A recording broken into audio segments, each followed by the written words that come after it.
Olá, Sil. Te achei há pouco tempo no YouTube e seus vídeos viraram vício para mim. Vejo muitos e acho interessante seu posicionamento em relação às amantes. Enfim, resolvi te enviar minha história depois de ouvir a da Vitória, vídeo que você fez há um ano atrás. Meu nome é Giovana e irei começar do princípio para vocês entenderem como vim parar nesta relação. Fui casada por anos com um homem que tem a mesma idade que eu, 42. Tivemos 2 filhos, uma menina que hoje tem 18 e um menino que está com 9. Foi um casamento como a maioria, bom, nada de excepcional. Mas depois que tive meu filho, ele mudou muito. Mudou logo nos primeiros meses da gravidez. Não tinha mais desejo por mim, se tornou frio e ausente. Ele é advogado, então falava que esse distanciamento era por causa do trabalho. Até então eu não era ciumenta, era muito tranquila e segura de mim. Sou uma mulher bonita e forte. Mas com esse distanciamento acendeu a luz vermelha. Comecei a achar que ele estava me traindo. Rastreei históricos no computador dele e descobri buscas por garotas de programa. Não éramos ricos, mas tínhamos uma vida confortável. Meu mundo caiu e jamais esperei tudo aquilo, pois sempre fui um homem sério, comprometido com a família e o trabalho. Eu estava grávida, sendo traída e me sentindo a pior das criaturas. Sei que algumas me chamarão de covarde. Cobrei dele e ele negou, claro. A partir dali, nosso casamento virou circo de horrores. Infeliz, me sentindo a pior das criaturas, mas era dependente dele financeiramente, com 2 filhos pequenos. Tracei um projeto, voltei a estudar, fiz minha faculdade, com isso se passaram 4 anos e arrumei um trabalho. Um ano depois, pedi o divórcio e ele negou. Me disse que me amava e jurava de pés juntos que eu era louca. Palavra que ele amava me chamar e que jamais havia me traído. Nunca tive uma prova concreta, mas peguei mensagens e marcas de batom que ele jurou que era glitter.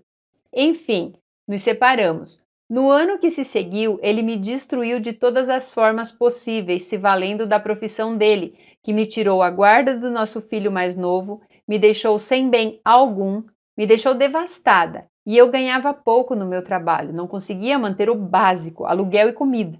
Para piorar a situação, comecei a ter surtos de choro constante, medo e insônia.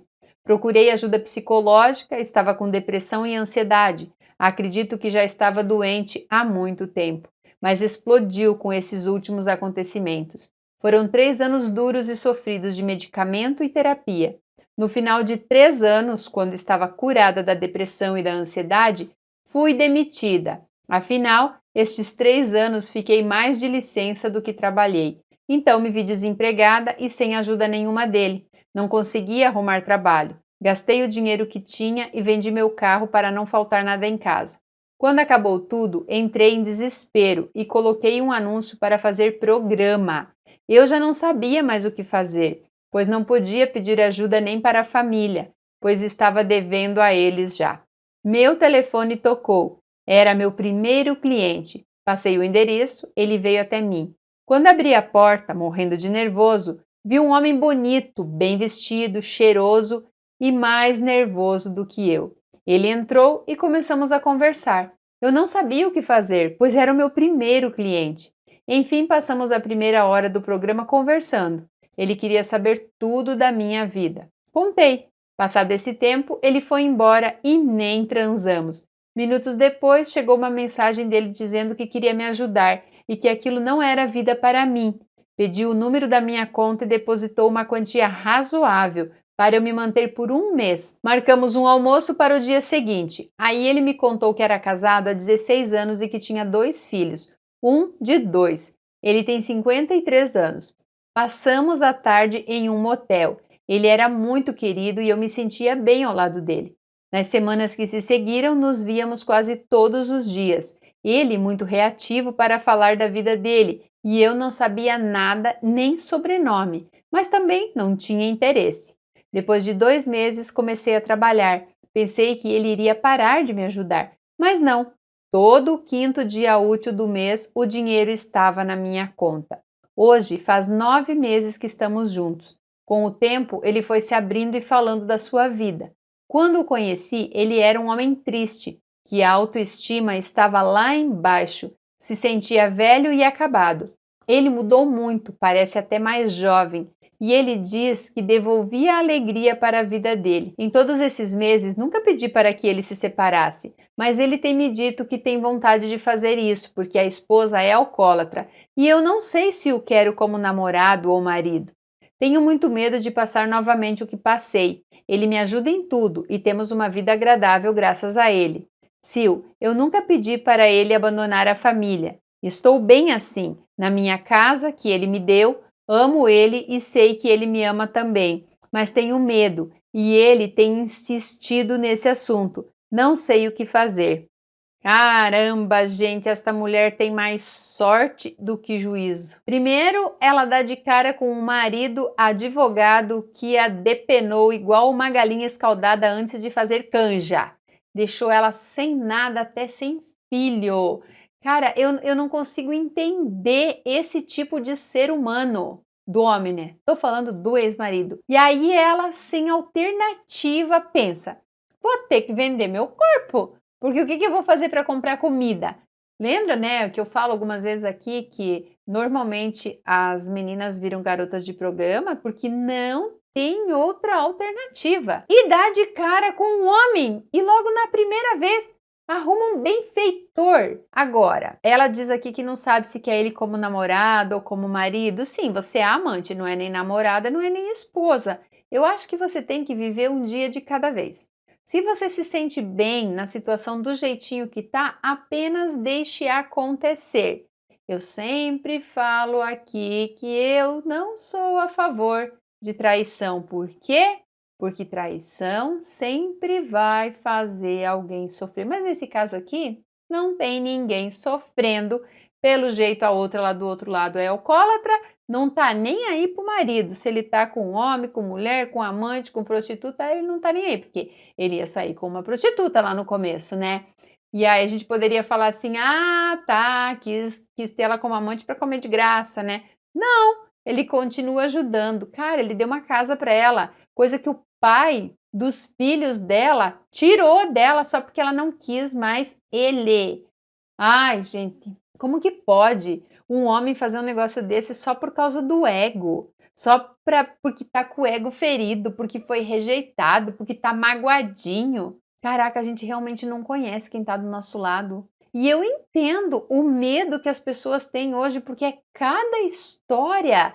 A gente parece assim, ó, que a pessoa que a gente menos conhece na face da terra é o nosso cônjuge. Às vezes você tá ali casado com uma mulher que tá te traindo, que tá te sugando, que tá te enganando, que tá te roubando, que dá golpe, que não sei o quê. Às vezes você tá ali com um homem que se não fizer o que você quer te deixa sem nada. Não, você é minha. Se você se separar, você vai ficar sem nada, até sem nossos filhos. Mas veja que por um lado aqui foi bom, né? Porque agora, nesse sentido aqui, ó, pensa. Ó, o que eu faria? Se eu tivesse exatamente nessa situação, o que eu, Silvana Rênica, faria? Eu aproveitaria que este homem está lhe dando dinheiro, minha filha, e colocaria tudo na poupança. Ou eu ia fazer uma pós-graduação, eu ia fazer um mestrado, dar aula numa universidade, eu ia crescer. Você não ficou lá 5 anos aguentando o traidor para poder fazer sua faculdade e arrumar o seu emprego? Não sei que faculdade que você fez também, né? Porque não adianta também falar eu tenho curso superior se é um negócio que o piso é um salário mínimo, né? Então também não resolve.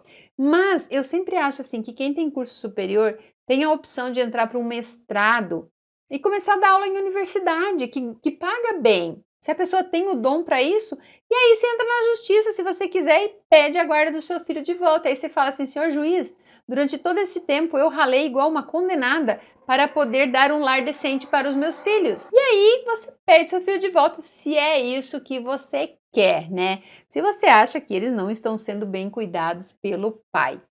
Bom, gente, essa é a história de hoje, como sempre, né? Gostaria muito que vocês deixassem aqui os comentários de vocês e que vocês dessem também os conselhos para ela. Eu sei que vai ter muita gente aqui que vai ignorar o fato de que o ex-marido tirou tudo dela, de que ela não tinha mais opção e que ela foi lá se prostituir, que isso é a última coisa que se faz, que vai capinar um lote no sol que vale mais. Eu não acho. Eu acho que eu nunca precisei de nada disso, graças a Deus, mas Eu acho que se eu tivesse que escolher entre capinar um lote no sol para ganhar R$ 30 e fazer um programa para ganhar 200, eu acho que eu fazia a egípcia, sabe? Sim, eu ia fazer o programa. Ah, mas não tinha dúvida disso. Então, assim, vamos guardar a moral, né? A hipocrisia no bolso e olhar para a situação dela de uma maneira mais concreta e real, né, do que ela está vivendo. Ela disse que eles se amam muito, muito interessante. Não, gente, muito interessante essa história. Eu tô aqui falando com vocês e tô aqui pensando na cara dela, né? Ela vai lá receber o primeiro cliente e aí, de repente, o cara vira amante dela e agora, pelo que eu entendi, quer casar com ela, quer ficar com ela. Minha filha, deixa a vida te levar. Pega esse dinheiro que agora deve estar sobrando, né? Porque deu a casa, tá pagando as contas dela e ela tá trabalhando e vai investir em você para você nunca mais precisar depender de homem nenhum, porque querendo ou não, agora você tá dependendo desse, né? Bom, gente, era essa a história de hoje. Eu espero que vocês tenham gostado e até a próxima história real aqui na Rádio Infidelidade do canal Silvana Rene, que é o canal mais infiel do Brasil.